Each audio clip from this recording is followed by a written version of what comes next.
Hello, this is Jamie Hartley with EB Survivors, and this message needs immediate attention regarding my friend Natasha in the state of Ohio.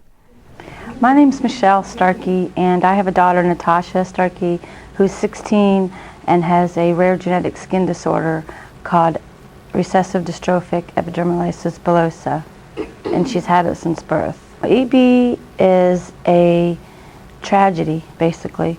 It's where the skin is, in layman's terms, the skin is missing the protein that allows to give elasticity to the skin. So basically, she is constantly sloughing her skin off. She has large portions of areas of her body that never have skin on them, and she lives daily in pain and gets, frequently gets infections. And we're just doing our best to try to help keep her healthy, which is a daily struggle. She's on Medicaid as well as my private insurance, and neither one of them will cover her supplies adequately. The state of Ohio that covers 36 bandages a month, and she has about 16 to 18 bandages on daily. So you can see that that's not really covering too much. And then they will cover 12 foam pieces, which helps keep the infection down by pulling out drainage. And these products are what is essential to keep the infection away. Well, they will pay for 12 a month. I'm putting 8 at a time on her body, where, when 12 is covered, you can see how it's not working out for us. We have had coverage. When she was born, we had coverage for a while. Unfortunately, my job changes insurances a lot, so the coverage changes. And as of the last couple years, I got to the point where we actually aren't receiving enough supplies at all to cover even a week's worth of her care. Every other day we do a dressing change on her, and that basically involves, after all the bathing is done, we have to use products to cover. We have to use all kinds of gels and salves on these products called Mepilex, Mepilex Light, Mepitel, Mepilex Transfer, all these expensive products basically to cover all the open wounds, with antibiotic ointments or maybe even just general things like Aquaphor to keep the wounds moist. And then we have to wrap with bandages to cover over all that to keep her safe.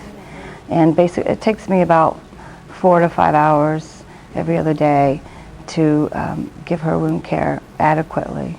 Obviously they haven't seen the disease and seen what it takes to keep you alive. Well, I mean, honestly, an infection can mean her life. It can actually kill her. She's been hospitalized numerous times with infections because of the lack of adequate supplies. This year alone, she's been in the hospital with infections, I'm going to say 4 to 5 times, with, strep. You talk about getting strep throat. Well, she gets strep throat she gets strep in her wounds, and it's horrendous, basically. And we have to, when she does have an infection, we're changing the bandages 4 to 5 times a day on those spots that are infected. So it's hard. I know our doctor sent a detailed letter describing that these products are important to keep her out of the hospital, and the cost would be lower for them in the long run because they're not going to pay all these hospital bills. And if they would look at her records, they would see the amount of hospitalizations that she has had since these supplies stopped being covered, for sure. There's been times when I've had to not even be able to give her a bath or change her things that should be changed because I haven't had the supplies to do it. I'm calling local people that I know, and these products aren't available on the shelf anywhere. You have to get them from a wound care company and order them. So when she started getting this, when all this started, she couldn't go her freshman year. She had to be on home instruction, so she stayed home, and the teacher came to the house. And then she was enrolled. She went about 2 weeks, and she got sick, was in the hospital, in and out of the hospital like 5 times in a month for different things. She wants to go back to school because she's pretty isolated, Hearing this breaks my heart because when I was Natasha's age, I was in high school and I was involved in a lot of friends and church, and After school activities, I was in plays and band and choir, thinking about college and my future. They're living off fundraisers. Her mother is a single mother. What I don't understand is how a doctor can write a letter saying that Natasha needs 8 pads a day, and then the Medicaid office or insurance office decides, no, she needs 12 pads per month.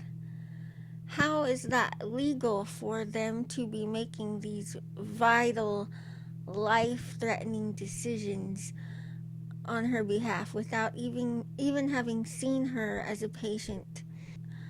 I just hope this message gets to the right people fast, for Natasha's sake. And thank you so much for helping me make a difference.